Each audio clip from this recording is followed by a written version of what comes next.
Cumplir 50 años es llegar a una edad de madurez que nos permite mirar con cierta perspectiva el camino recorrido, lo andado, lo construido, pero también proyectarnos con planes hacia el futuro. El grupo cultural Yuyachkani, ese imprescindible colectivo teatral para nuestro país, ha llegado ese momento. Cumple 50 años de habernos regalado espectáculos y obras de teatro trascendentales para nuestro país, siempre en contacto cercano con nuestra realidad, con nuestra historia, con lo que somos, con quienes somos. En Sucedió en el Perú queremos homenajear el trabajo de Yuyachkani y para ello hemos preparado 2 programas que les contarán su historia. Este es el primero de ellos que presentamos desde su casa, desde la casa de Yuyachkani en el distrito de Magdalena, en Lima. Felices 50 años Yuyachkani. Con mucho orgullo, hoy día les digo que presento este programa y que soy Norma Martínez y esto sucedió en el Perú.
Una de las razones más importantes de la continuidad de Yuyachkani, de su permanencia en el tiempo, es que ellos no son un grupo de personas que se junta para montar una obra, ensayar, estrenarla y hacer una temporada.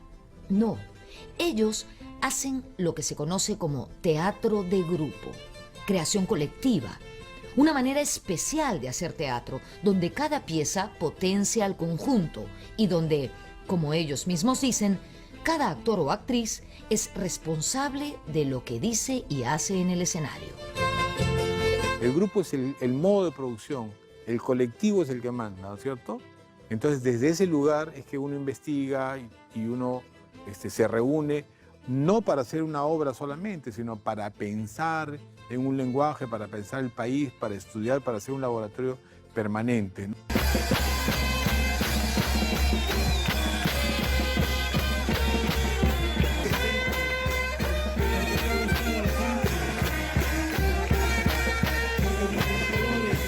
Entonces, Yuyachkani, estoy pensando, queríamos ser pensadores del teatro. Y estoy recordando, queríamos tomar en cuenta la historia, ¿no? Pero ha pasado tanto tiempo en el Perú y de pronto Yuyachkani es memoria, ¿no? Y fuimos canalizando toda nuestra creación en un teatro de la memoria, ¿no? Y nuestro nombre se convirtió en algo mucho más importante para nosotros, ¿no? No olvidar. Construir memoria, no para vivir en el pasado, sino mirarla desde el presente, ¿no? Yo creo que los Yuyas, de todas maneras, son el grupo que representa al Perú, ¿no? Si queremos hablar de un grupo peruano o de artistas peruanos teatrales que nos representen, son los Yuyas.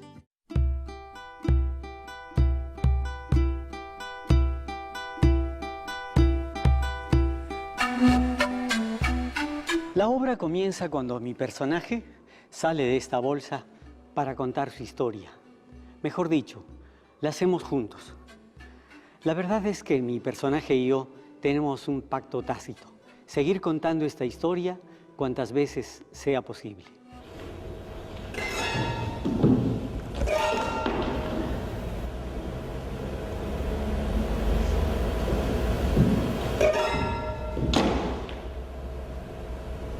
Y ese grupo Ese grupo reunido ha generado una manera de trabajar que es la creación colectiva en el teatro, ¿no? La creación colectiva no es un método, sino es una actitud política, es una respuesta para poder inventar el teatro que quieres hacer.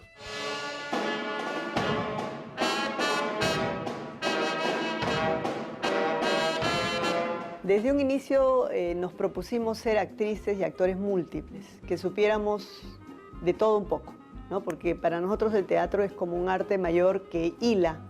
Entonces te cuenta la historia, pero tienes la música, tienes la danza, tienes las máscaras, los objetos. Entonces cada uno toca varios instrumentos y a cantar, cantamos también a cuatro voces. Hemos trabajado mucho también la voz, que es nuestro instrumento humano. La música propone, ¿sí? Propone una atmósfera, propone un color, una textura, una dimensión de estar y de habitar el espacio, ¿no? La melodía, según las texturas sonoras,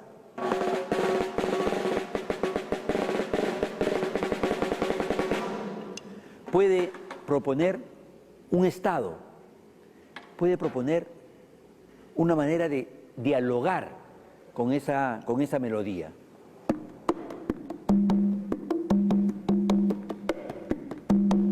A nivel rítmico o a nivel solamente sonoro.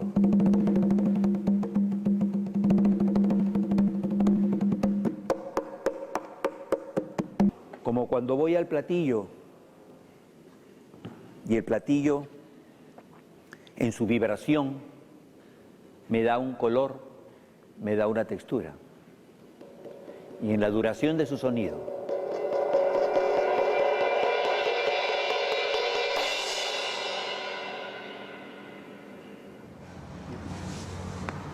Tal vez el amanecer esté encima de la montaña,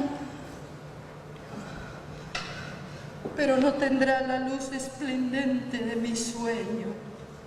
La luz que vi era otra y yo quería entrar en ella y disolverme en su liviandad. Entonces vemos que cada uno tiene una línea de investigación, cada uno tiene un unipersonal o un desmontaje o una demostración de trabajo, ¿no? Y en cada una de esas producciones o en cada una de estas líneas podemos ver la firma, la huella de un colectivo, de Yuyachkani. Surge de ahí lo que nosotros llamamos la cultura de actor, ¿no? Es un actor y una actriz que se hace responsable de lo que dice y hace en el escenario. Me voy formando como una actriz creadora, responsable de lo que hago y digo en escena, pero a la vez entrenándome para poder hacer propuestas y traer resultados en escena, ¿no? Propuestas dramáticas, pero a la vez con contenidos. Son esos tres elementos, el teatro de grupo, la creación colectiva y la cultura de actor, que caracterizan este nuevo momento del cual nosotros somos parte. Tenemos múltiples fuentes de creación, ¿no es cierto? Pero el país y nuestra mirada sobre el país es lo que nos moviliza. Esta es mi vida, ¿no? No la cambiaría. Y es también un privilegio el estar aquí y mirar el mundo a partir del teatro.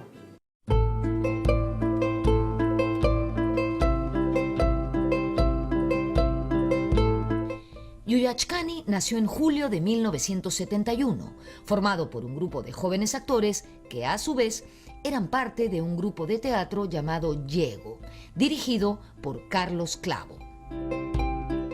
Carlos Clavo era un profesor de teatro de colegios que había reclutado a estudiantes como Rebeca, Teresa, yo llego después, ¿no?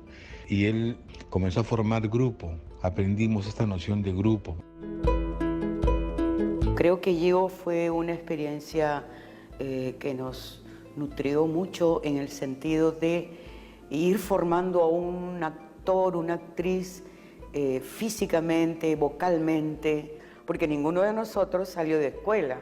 Éramos como 25, 30 chicos, ¿no? Que estábamos en el grupo y también esa experiencia nos dio el sentido de colectivo, ¿no? Esos colegiales ingresaron a la universidad, se politizaron, quisieron cambiar el mundo a través del arte y formaron Yuyachkani, que en quechua significa estoy pensando, estoy recordando. Yuyachkani apareció primero como una revista con ese nombre y después como un grupo cultural. Hemos sido militantes orgánicos y después de actitud. Creo que la actitud de militar en el arte la tenemos hasta el día de hoy. O sea, si entregar todo tu tiempo, hacerlo con pasión, investigar y entregarte a la creación con riesgo, se llama militancia, es una militancia, ¿no? Es un compromiso, pero también es nuestro oficio y nuestra profesión. Es todo. Yo creo que hay un compromiso básico con nociones de solidaridad, de justicia social, de respeto a las diferencias. Eso estaba al principio y eso está ahora. Y entonces el compromiso del grupo en el año 71 es el compromiso del grupo en el año 2021.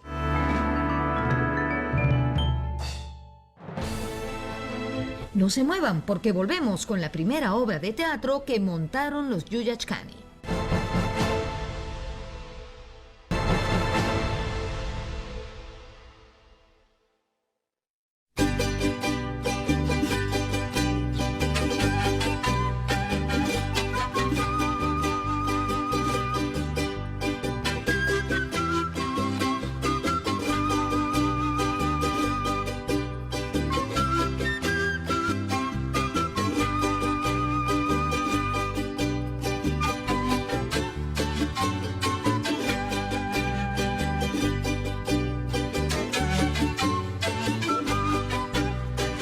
Yuyachkani apareció a principios de los años 70 y esos eran momentos de muchas reivindicaciones sociales, de muchas luchas sociales. A fines del año 1971 se produjo la represión contra los mineros de cobriza de la empresa Cerro de Pasco. Y en ese contexto es que Yuyachkani crea su primera obra, llamada Puño de Cobre.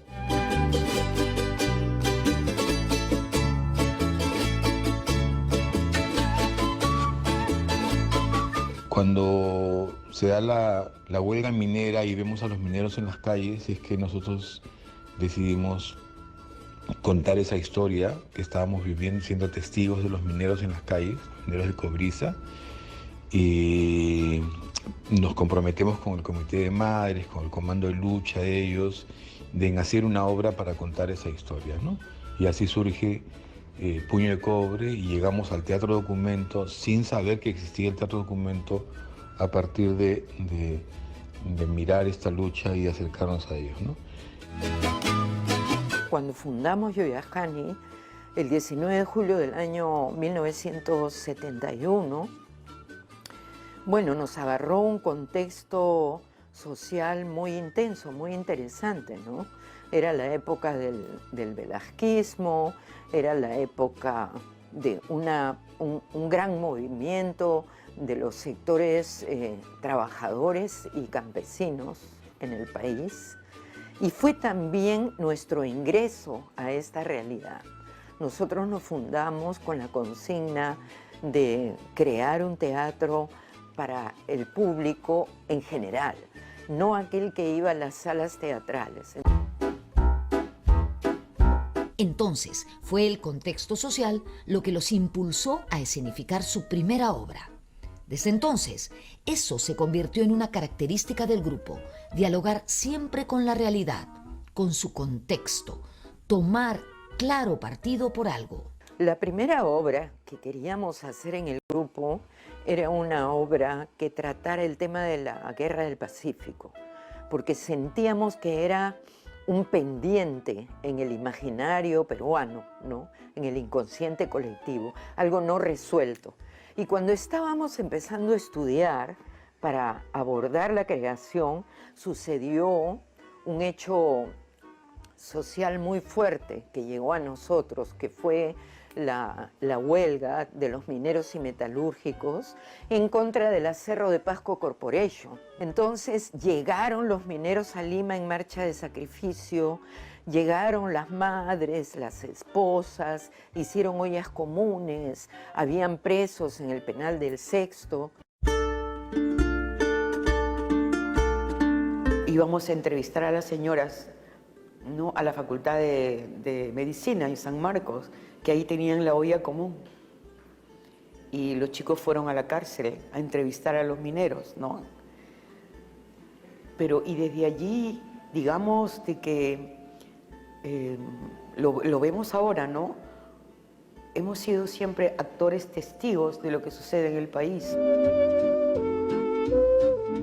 Desde Puño de Cobre, el proceso de creación de los Yuyachkani ha ido de la mano con la investigación, acercándose a los mismos especialistas y construyendo una narrativa original junto a ellos. Esa es otra de sus imágenes de marca, algo que también se mantiene hasta hoy. En todos estos años, nuestras obras son procesos de investigación en el escenario. Cada obra tiene, bueno, como te dije, es un gran tema de repente, ¿no? El gran tema es el país, pero para cada proceso de creación, porque nuestras obras son básicamente creación colectiva, para cada proceso cuando necesitamos maestros y los necesitamos, pues los buscamos. Maestros de máscara o de canto, historiadores, sociólogos. Recordamos mucho siempre a Tito Flores Galindo, un gran investigador, que un día fue a donde ensayábamos, porque nosotros ensayábamos donde podíamos, y en esa época estábamos en la Facultad de Medicina de San Marcos, que quedaba en la avenida Grau, y teníamos un espacio para ensayar. Y se acerca Tito Flores y nos dice, esta es mi tesis, que justamente trata sobre el tema de los mineros y del Cerro de Pasco. Recibimos eso y a partir de ahí, y con el compromiso de los mineros, hecho a los mineros y a las señoras, de que cuando hiciéramos la obra, la íbamos a llevar a sus centros mineros, fue que empezamos a crear Puño de Cobre, ¿no? Y a partir de ahí a viajar por todos los centros mineros llevando Puño de Cobre. Puño de Cobre se estrenó en 1973 y tuvo una amplia difusión entre los sindicatos mineros del centro del país. Los fines de semana, los yuyas viajaban a representarla a Morococha, Cerro de Pasco, Antamina, La Oroya. Esa era la consigna, trasladarse a las bases e ir a los sindicatos. Eran funciones, pues, matiné, ver muy noche algunas veces, porque matinal incluso, porque como era en el sindicato y la gente había estado golpeada por la huelga, entonces la obra intentaba reconstruir esa historia, ¿no? Entonces era interesante, la gente la veía así parado encima de las bancas del sindicato, y al final en las conversaciones la gente completaba la historia y reclamaban no estar ahí, algunas personas que decían que faltaba sus testimonios, en fin.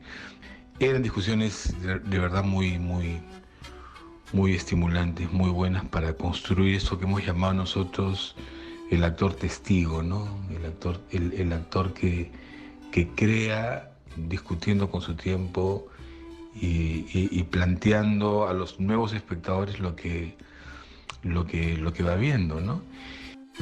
El arte y de la militancia, efectivamente, en ese tiempo nosotros pensábamos y fuimos coherentes a querer contar esa historia de la lucha de los mineros de Cobrizas que nos tocó de manera tan honda y que prácticamente fue el disparador para formar el grupo, para hacer nuestra primera obra. Yuyachkani lo que hace es testimoniar su momento histórico, discutir los sueños y las esperanzas, las dificultades, discutir el país, problematizar nuestro país.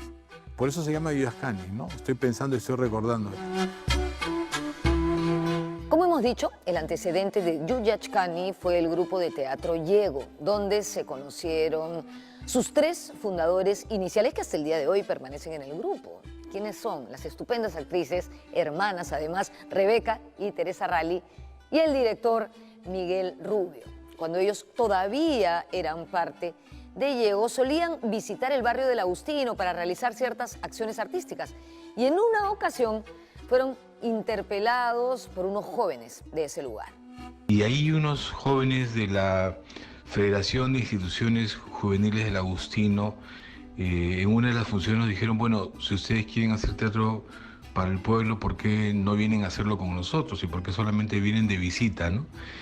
Y ya cuando nosotros dejamos Llego y ya como Yuyascani nos preguntamos, nos acordamos de cómo había habido esta demanda de esos jóvenes, fuimos a buscarlos y fuimos ya no con obras, sino fuimos a hacer un proyecto de escuela de teatro, ¿no?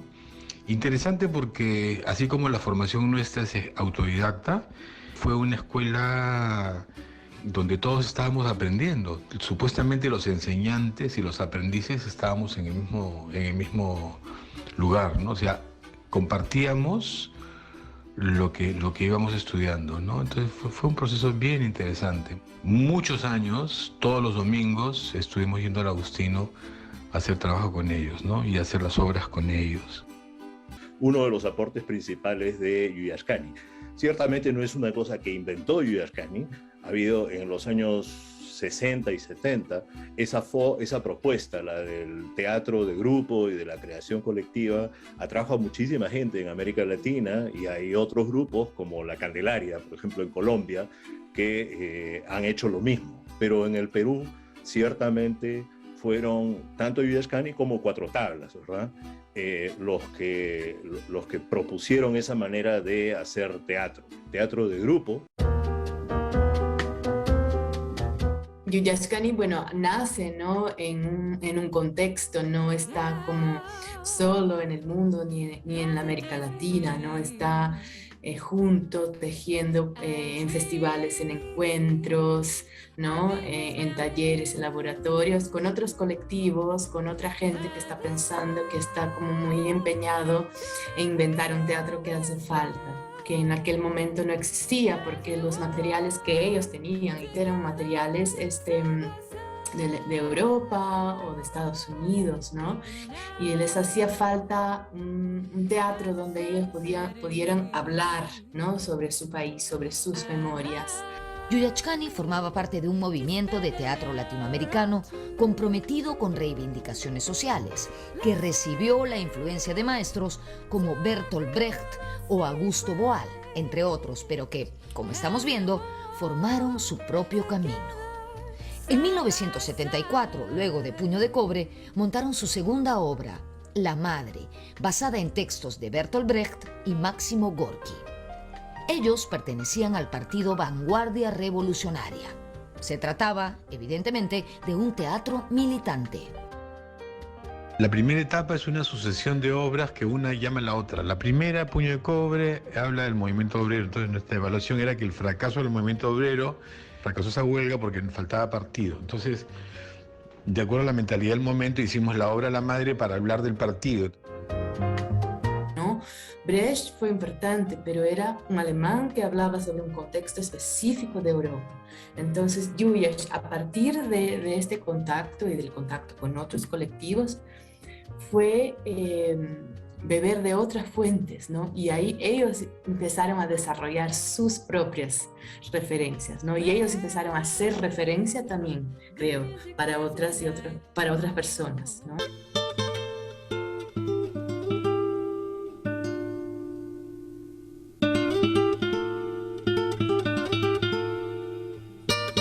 En 1978 se organizó un ahora histórico encuentro internacional de teatro de grupo en Ayacucho.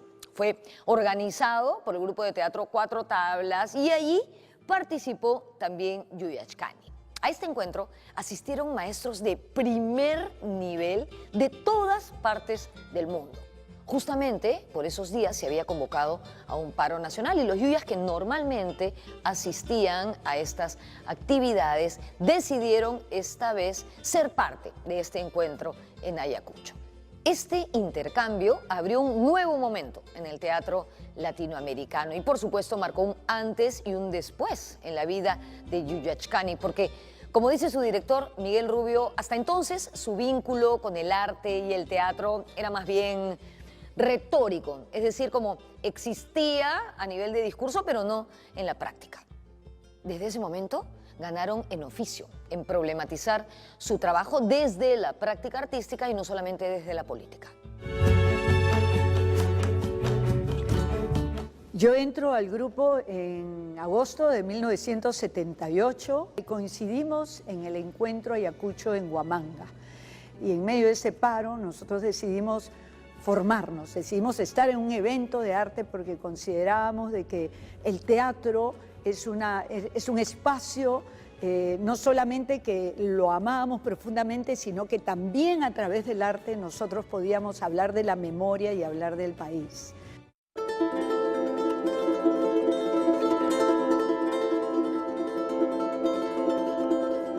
A partir del año 1974, se produjo una oleada de toma de tierras en el sur andino, en particular en la zona de Andahuaylas, dirigidas por el Partido Vanguardia Revolucionaria.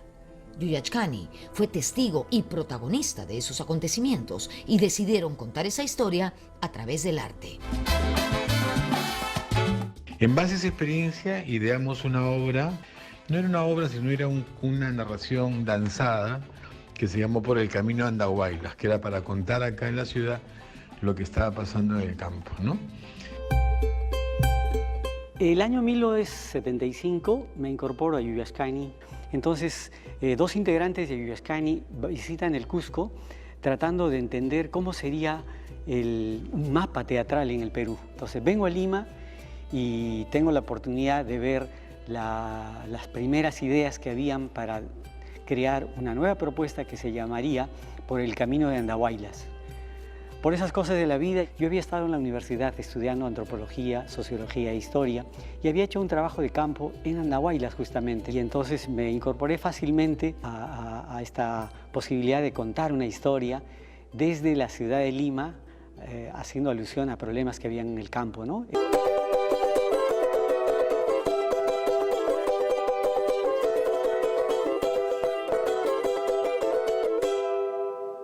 Esta melodía fue la primera melodía que yo escuché cuando entré a Yuyachkani en 1978, ¿sí? Hablaba de los carnavales de Andahuaylas, de las tomas de tierras en Andahuaylas. 1978 entré a Yuyachkani. Yo llegué con mi cajón bajo el brazo, seguro de que iba a encontrar a un grupo de teatro, un grupo musical también, como Yuyachkani, urbano. Pero me di cuenta que Yuyachkani tenía reminiscencias andinas.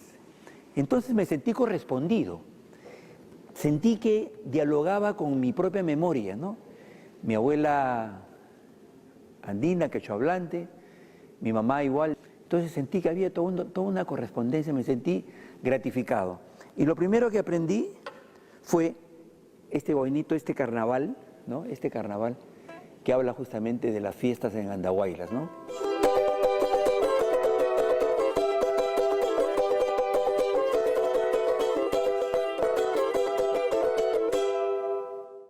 Como estamos viendo, fue en la acción danzada Por el Camino de Andahuaylas que se iría conformando el núcleo central del grupo, núcleo que se ha mantenido hasta el día de hoy. Ahí me sumo y me preguntan y me dicen, ¿no hay otra compañera más en tu grupo? Y yo le digo, mi hermana, Débora, acaba de terminar el colegio y le gusta el teatro, está haciendo teatro. Y me dice, invítala. Y así fue que Débora y yo empezamos en el grupo y nos quedamos 44 años hasta este momento. Bueno, yo entré en el año 78, 18 años. Justo estaban haciendo Por el Camino de Andahuaylas, que era una danza enmascarada que iba contando una historia. Y de ahí ya nació Alparaicu.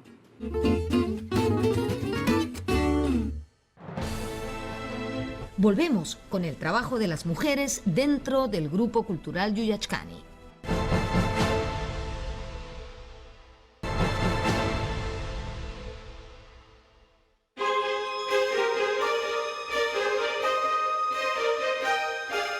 Con todo todo el impulso del encuentro de teatro de Ayacucho, más la inclusión de nuevos integrantes, los yuyas impulsaron su desarrollo y empezaron a producir. Primero fue por el camino de Andahuaylas y después Alpa Raiku.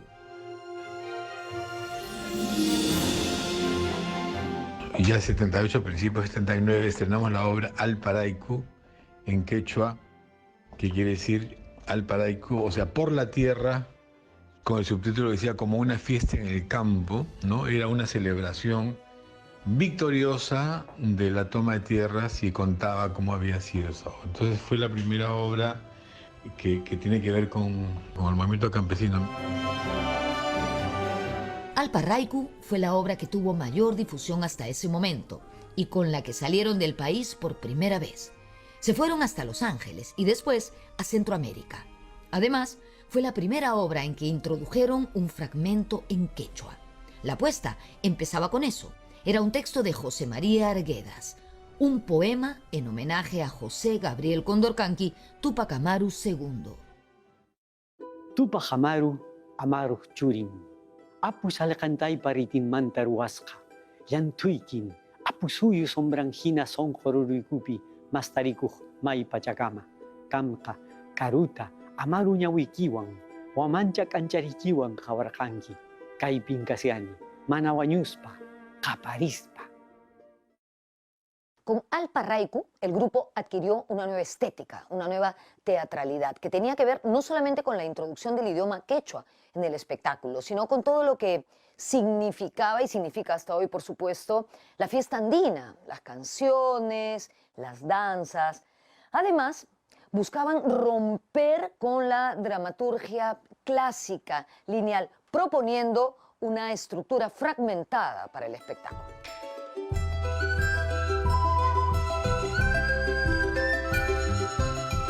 De entrada fuimos al Cusco, entonces para mí fue una cosa maravillosa, sorprendente. Estuvimos en un encuentro de campesinos en Anta, entonces era bellísimo verlos bajar como hormiguitas de los cerros con sus banderas del Tahuantinsuyo, la bandera peruana, con sus trajes, su música. Entonces todo eso nos ha ido alimentando desde un inicio.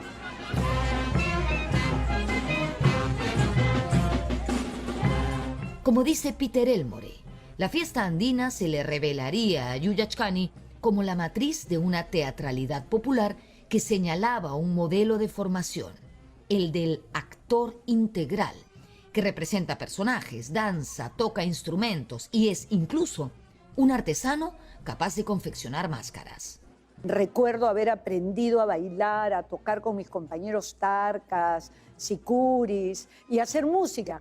Y hubo un primer debate dentro del grupo de si las mujeres debíamos tocar o no, porque las mujeres en Andahuaylas tocaban la tinja, cantaban y bailaban, pero no tocaban instrumentos. Y mira, las mujeres sostuvimos de que la ficción nos podía permitir tocar, esta mujer que toca, que canta, que opina, no solamente que está organizada, sino que además está tocando y bailando y actuando, ¿no? Y fue maravilloso. Y cada vez que terminábamos en una comunidad campesina, las mujeres venían a buscarnos donde nos estábamos cambiando para ver los instrumentos. El trabajo de las mujeres dentro de Yuyachkani ha sido importantísimo, fundamental desde el principio. Creo que las mujeres hemos tenido permanentemente una actitud de fortalecimiento de las mujeres, de fortalecer nuestro trabajo artístico, de participar cada vez más. Somos una avanzada muy fuerte en Yuyachkani, las mujeres. Siempre hemos sido, aún antes de tener una militancia o un compromiso feminista, ¿no? Porque las mujeres entrábamos con todo, o sea, no teníamos ningún prejuicio en el grupo, construimos un vínculo bastante horizontal entre hombres y mujeres en el grupo y la creación era de todas y todos. Las mujeres no piden permiso para crear. Cuando tú ves las marchas en las calles desde hace muchos años, tú ves jóvenes y mujeres mayores sacando pancartas, pintándose, interviniendo su cuerpo, ¿no? Que es, digamos, el cuerpo es el primer territorio que tenemos, mujeres y hombres, ¿no? Y con esa consigna hemos trabajado durante mucho tiempo, ¿no? Mi casa es mi cuerpo es mi territorio y yo decido mis fronteras.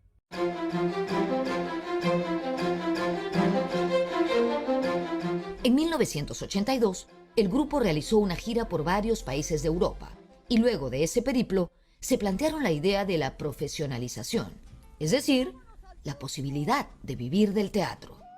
La obra con la que tomaron esa decisión fue sin duda una de las más emblemáticas del grupo y por la que se hicieron muy conocidos por el público en general: Los músicos ambulantes. Es la historia de 4 animalitos que vienen de diferentes partes del país y se van encontrando y forman un conjunto de música. Maestro Rivadeneira, un fa menor sostenido, por favor.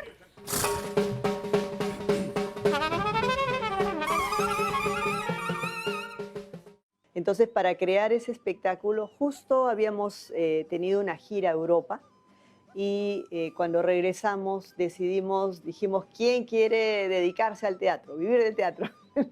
Era un sueño que teníamos.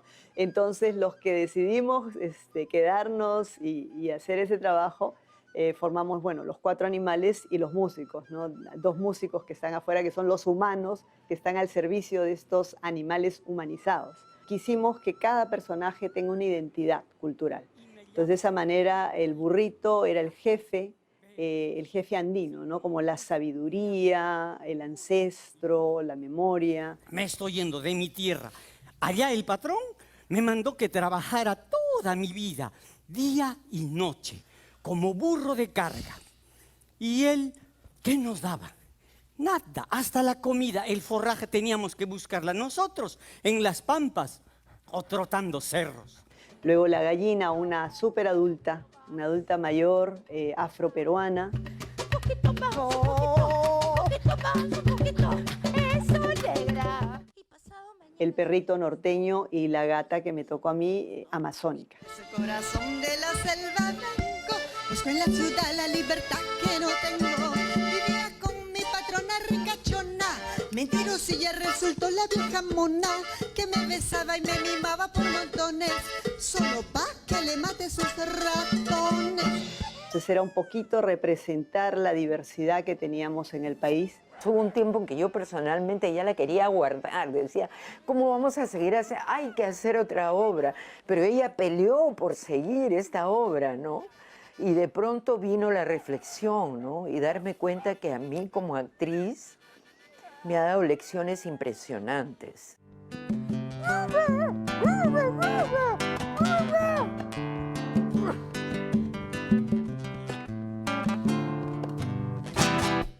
Señoras, señores, yo soy un cachorro pobre pero honrado, que se gana la vida trabajando, cantando canciones pa' usted en el micros.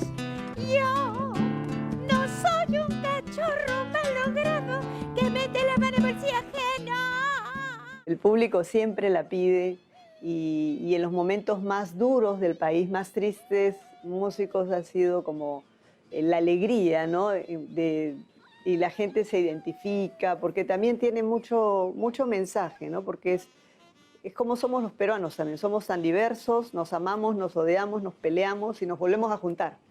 Entonces es eso, ¿no? La historia, un poco la historia de nuestro país a través de estos personajes.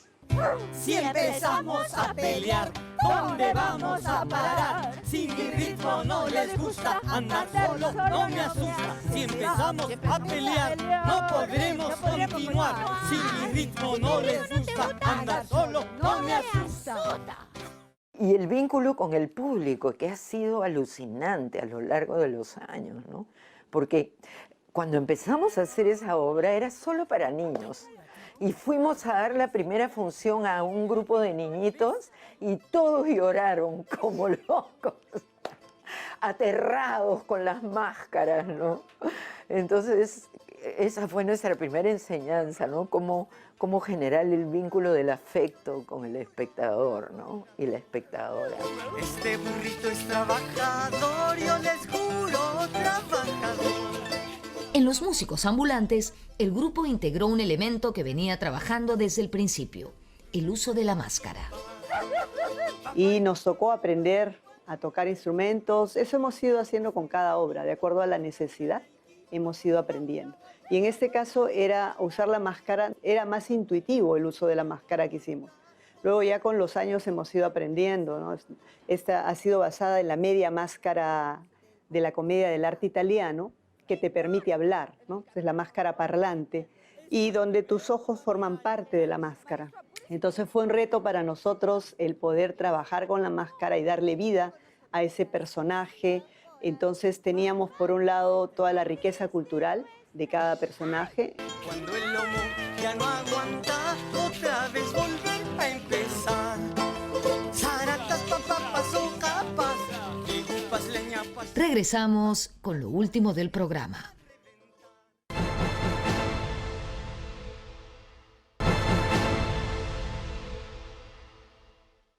Una pregunta transversal en estos primeros 50 años de vida de Yuya Achkani ha sido: ¿desde cuándo podemos hablar de teatro en el Perú? De teatro peruano. Evidentemente, no desde la llegada de la escritura occidental. Pensemos, por ejemplo, en la teatralidad andina de la cerámica Nazca, en el universo iconográfico de los moche, ¿no? Con esos combates rituales, en Chavín, en Huari, por supuesto también en los incas. De hecho, en el Perú antiguo encontramos muchísimas y diversas formas de teatralidad.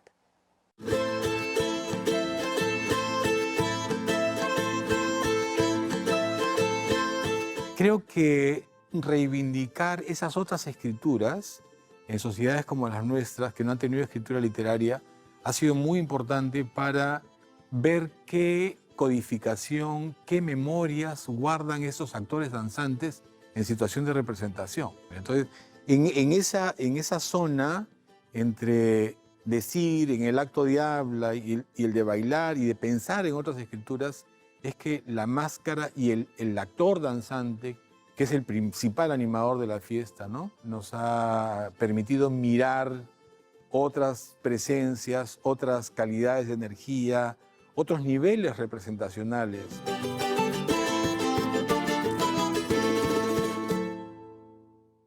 Como hemos visto, la utilización de la máscara apareció desde muy temprano y es un eje fundamental en el trabajo y en la historia, por supuesto, de Yuya Achkani.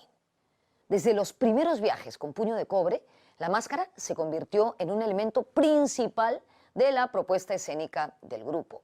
A ello contribuyó un viaje que hicieron al Cusco a inicios de la década de 1980 para conocer una fiesta que, según su director Miguel Rubio, se convirtió en la fiesta madre para el grupo. ¿De qué fiesta estamos hablando? De la fiesta de la Virgen del Carmen de Paucartambo.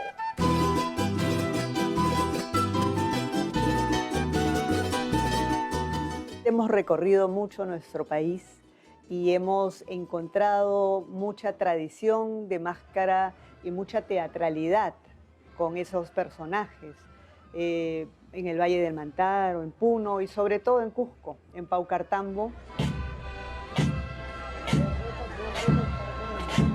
Nos encontramos con máscaras, con personajes, donde todo el escenario de representación son las calles del pueblo, incluso los techos, que están los diablos en los tejados. Todo sucede alrededor de estas 19 danzas. Son como pequeñas obras de teatro que llegan a Paucartambo. Los chuchos o los doctorcitos que satirizan a los jueces, a los tinterillos. Y por supuesto los dos protagonistas, que son los Capac Coy y los Capac Chunchus, que pugnan por la pertenencia de la Virgen. Entonces, en torno a estos dos grupos de danzantes se articula esta gran fiesta, que es una expresión de teatralidad fabulosa.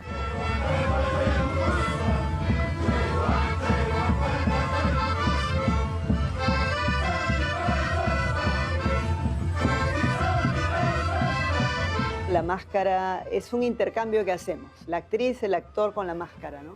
La máscara nos presta ese rostro y nosotros prestamos nuestro cuerpo y en algunos casos nuestra voz, y en ese intercambio nace un personaje. Lo que pasa es que la máscara, el objeto máscara, nos ha acompañado durante toda la vida de Yuya Achkani.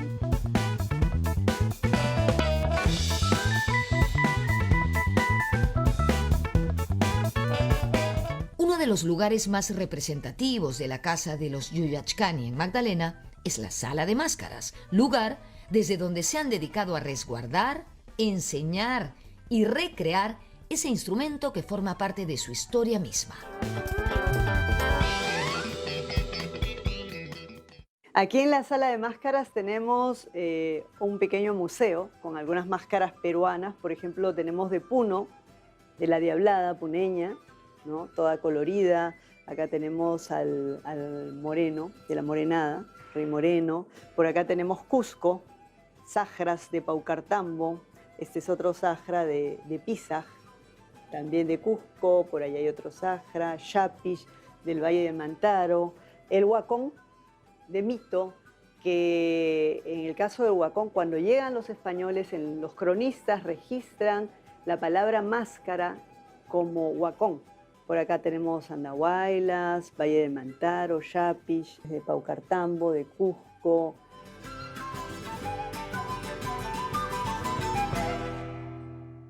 Esta es una máscara que elaboré. Es con la técnica de papel y yeso. Es un Sajra, búho. Y lo aprendí de un paucartambino, igual como las diferentes técnicas que pude aprender. Hay diferentes técnicas. Hay cartapestas, que es papel engomado, en acerrín, papel con yeso, gasa y algodón, y fibra y otras más, que pude aprender durante mis viajes de campo y con los Yuyachkani. Esta es una media máscara hecha con la técnica de cartapesta, o sea, papel engomado.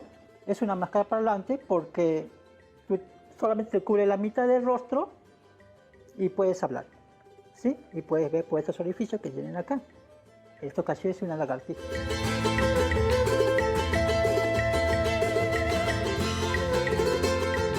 Yo no creo que el actor simplemente es un ser que se para y habla. Tiene que estar conectado con muchas cosas, con su cuerpo, con los objetos que te rodean. Entonces, y eso aprendí con los yuyas, ¿no? Por ejemplo, ellos tenían un taller nomás de utilizar un objeto. O sea, ¿en qué otro lugar podría yo haber aprendido eso? Solamente con los yuyas. Mi cariño que le tengo a las máscaras nació con los yuyas, ¿no? Débora tiene una demostración hermosa de lo que es el uso de la máscara, ¿no?